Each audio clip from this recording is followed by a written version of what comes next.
Cummings once said, "It takes courage to grow up to be who you really are." Today I'm going to talk to you about a generation of masterminds and lost minds. A generation born in the 1960s, 70s, and 80s, give or take. A generation born in an era with the threat of Cold War, multiple recessions, the Rubik's Cube, and Star Wars. A generation born during an era of rising divorce rates that also gave rise to the first generation of latchkey kids. And these latchkey kids, they have to learn to be independent, right? Self-sufficient, but they also learn to follow the rules because they have to follow that list of things to do, right? When they got home from school, check it off. And since they were rule followers, they grew up to follow the status quo. They got their education, started their careers, some got married and had children, but something was missing in their lives. Somewhere when they were busy being independent and self-sufficient, they became detached from their higher selves. Because it's really a critical period for the brain to develop that emotional attachment. That's what kind of separates us from other species, having that long juvenile period. So you know what generation I'm referring to, right? Simply known as X. Literally an algebraic unknown, a lost generation that nobody ever talks about, right? That generation between the baby boomers and the millennials. I am Generation X. I was one of those latchkey kids. I followed the status quo. I am a mastermind. I mean, literally, I became a neuroscientist. But I was also a lost mind. And like many of us, we come to this crossroads in life where we have to take a look at our lives and make a decision on how we want to proceed. And that time came for me about 5 years ago when I crashed into a pole in an empty parking lot, not going more than 20 feet. How do you do that? Who does that? I did that.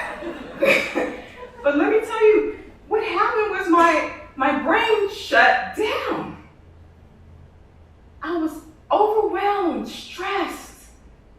And just like a computer that has too many programs open, too many tabs open, it will crash.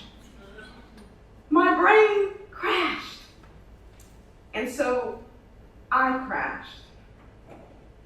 And in that darkness, when I was in my unconscious state and I could hear the cries of my 3 and 5-year-old at the time, I could also hear my higher self saying, "Shonté, you have got to wake up. You have got to take better care of yourself." Because see, I was a wife and a mother, a graduate student, and I was working all the time and I was giving all my time and energy to everything else. And somewhere in that busyness, I lost myself. So I'm at this crossroads. And I can either continue down that path that led me to that point, that crossroads, or I can take a look at myself and reassess my situation and go another route. How many of you have felt like you've crashed into a pole or a wall, maybe not literally, but something in life that caused you to say, wait a minute, where am I? Lost. So I decided to stay in that place and not go down that road.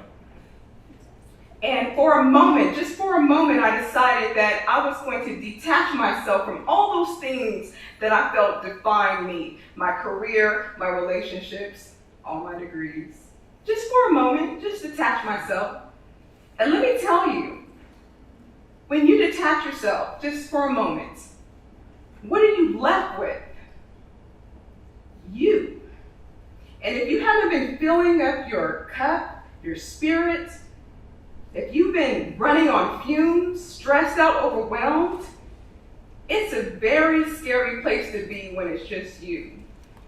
It's very uncomfortable. It can be lonely, painful, and empty. And let me tell you, your brain is going to want to run for the hills, okay? It's going to want to run down that path that it knows for sure, because your brain doesn't like to be empty. It doesn't like to feel pain. It doesn't like to feel uncomfortable. It doesn't like to feel lonely. But that primitive brain is going to want to go down that road that you've already been, the road that caused me to crash into that pole. And I knew where that path was going to lead. So I had to sit with that discomfort just for a moment and trust in the process that if I dealt with that I could discover who I'm truly supposed to be in this life. And just like a caterpillar who knows it needs to go into that chrysalis, it knows it has to lose parts of itself in order to evolve and emerge as that beautiful butterfly that has that internal instinct, that heightened awareness to travel thousands and thousands and thousands of miles away to its next destination. It trusts in that process. And we have to learn to trust in that process. I have since emerged from my own chrysalis. I am now operating from the wings of my own potential. I once spent 8 to 10 hours telling people what was wrong with their brains.